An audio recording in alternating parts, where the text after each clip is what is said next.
Hey, how's it going guys? Jack and Matt here with the Toasty Bros, and today we're going to be doing a $750 10th Gen i3 gaming PC. We've been doing a lot of Intel 10th Gen builds because they're actually pretty decent PCs for the money. This one in particular is going to be sponsored by Montech. Let's talk about this PC case and the stuff they sent over for this PC build. Montech is the sponsor of today's video because they sent over this case, the Air X ARGB, which comes with RGB fans in the front and back and full mesh up front. So this thing is going to be great for airflow, and also the Montech Gamma 2 650 watt, which is 80 plus gold certified, so this should be a really good power supply, and honestly pairing these two together should work out great. Be sure to check out all of Montech's products in the description down below, specifically these two right here. They're a really awesome company and they've helped us out with a lot of builds in the past, so definitely check them out. Now, how about we go ahead and talk about the rest of the parts and how they make up this $750 Intel PC build. So what we have here is the i3 10100, which is a 4-core, 8-thread Intel processor. So this is basically Intel's version of like the 3100 or even like the 3400G, which are also 4-core and 8 threads. So we're gonna see how that actually pairs, because this is actually relatively cheap and the boards for these are also pretty cheap. So that's why sometimes going Intel can actually be better right now. And also, speaking of cheaper motherboards, the B460M DS3H, which is Gigabyte, you guys have probably seen a million times, especially the AMD variant of it, but this is a really good priced motherboard. It's pretty good looking as well, has some yellow on it. It's kind of like the Asus Tough style yellow, but for around $70 to $80, these boards are kind of a no-brainer right now, because unless you want to spend like $200 on a full-size board, then you know what, just suck it up and go with the smaller board like this. And for RAM, we decided to go with G.Skill, not anything super flashy just because it's very cheap, but this is 16 gigs at 3200 megahertz, 2 sticks, so it's dual channel. So honestly, pretty much the best case scenario that we can get for this i3. Any more RAM and you're kind of just not making sense anymore. So G.Skill Ripjaws, cheap stuff, go with it. And now for the graphics card, we went with a very interesting choice. This is the GTX 1660, not Super, not TI, just the general 1660.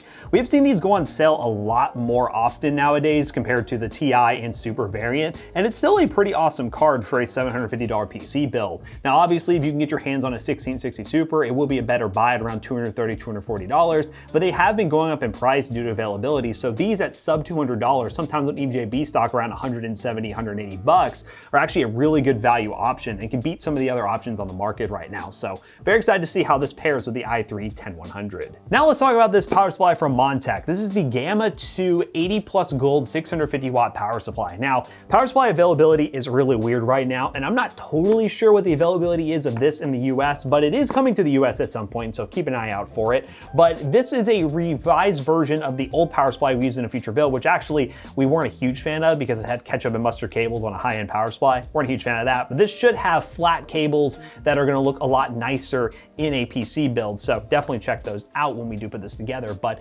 yeah, getting a power supply right now is really hard, but this one should be available at the time of this video's release, and I would definitely check the links in the description down below for up-to-date pricing and availability. Now this is the case I am really excited about. This is the Air X from Montech. We really love their cases because one, they deliver really awesome cases for the money, and well, they're always sub $100. That's really awesome for a case nowadays, and this version comes with awesome mesh in the front with 200 millimeter fans in the front, really awesome, and a 120 mil fan in the back that are both RGB, ARGB to be specific. It does come with an LED control button, which is something we love to see here. So very excited to build in this case, and considering it also has tempered glass and it's under $100, I mean, you really cannot beat this case for the money. So let's go ahead and put this PC together and see how she performs.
Alright, ladies and gentlemen, now that we have this $750 gaming PC all put together, let's talk about those benchmarks real quick. Now, we decided to test this PC in a couple of titles. First up, Call of Duty Modern Warfare Warzone on high settings at 1080p. We got well over 60 FPS a majority of the time.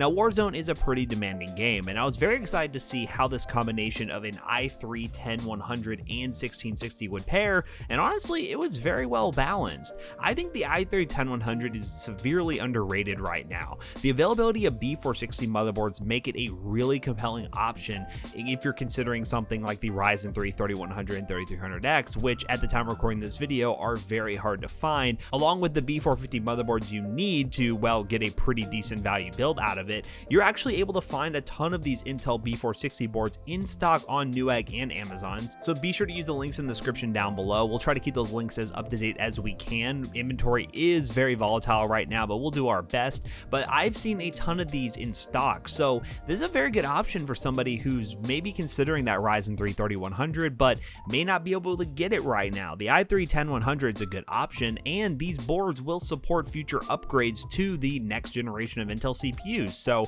for once in a while, Intel might have a decent mainstream offering right now that you could consider, especially if you are on a budget. One thing I was actually really surprised about is the 1660. Yes, of course, if you can find a good deal on a 1660 Super for around $220, $230, that would be a good option, but we actually managed to snag this 1660 on a good deal with a rebate for under $200, which at that price point, saving about 30 or 40 bucks will give you a lot of wiggle room to be able to invest in, let's say, 16 gigs of RAM like we did, and still stay within a certain budget of $750. So the 1660 is still not a bad option, especially when you get it at that price. We've actually seen them on EVGA B stock as well for around $180, which is an amazing value for this card that can play pretty much any game at 1080p high settings with very respectable frame rates. And those frame rates continued into Shadow of the Tomb Raider on high settings, getting over 60 FPS as well in the built-in benchmark tool. This is a great representation of a AAA title, and this configuration works really well. I think that i3 10100 with its 4 cores and 8 threads could handle a better GPU, up to something like a 2060 if you wanted to,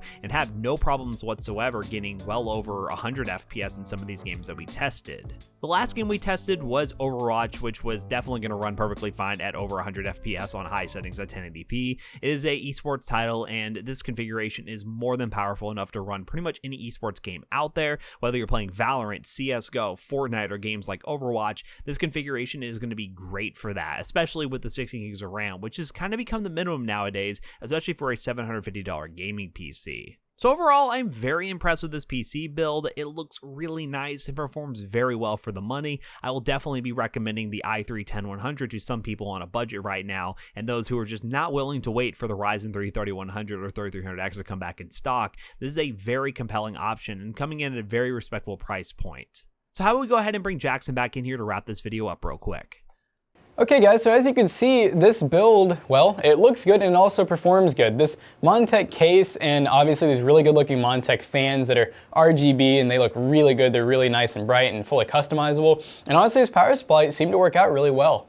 Now this build is kind of in comparison with something like the Ryzen 3 3100 or 3300X build that we've done in the past. The i3 10100 is not that bad of an option considering you can actually get these motherboards and CPUs in stock right now. I know the Ryzen 3 3100 and 3300X are kind of hard to find, and if you do find them, they're starting to approach Ryzen 5 3600 prices, so it's not really worth considering. But for the money, I mean, the i3 10100 was not that bad, and you could easily upgrade to something like an i7 or i9 in this system and not have any problems at all. So of course, the links in the description down below are affiliate links. They do help us out. We'll try to keep those updated with up-to-date listings that are actually available, but you know, we can only do the best we can because that stuff goes in and out all the time. So if you want to buy any of this stuff, make sure you use those links ASAP to get the stuff that you want. And special thanks again to Montech for sponsoring this video, sending over this case and power supply. They're an awesome company to consider when you're doing your next PC build. So we appreciate you guys watching today's video. Don't forget to check out our other 2 YouTube channels and also our Twitch channel where we actually give away PCs once a month and do a lot of other really cool giveaways. So make sure you check that out. Don't forget to like, comment, and subscribe. And we'll see you guys in the next one. Goodbye. Goodbye, gamers.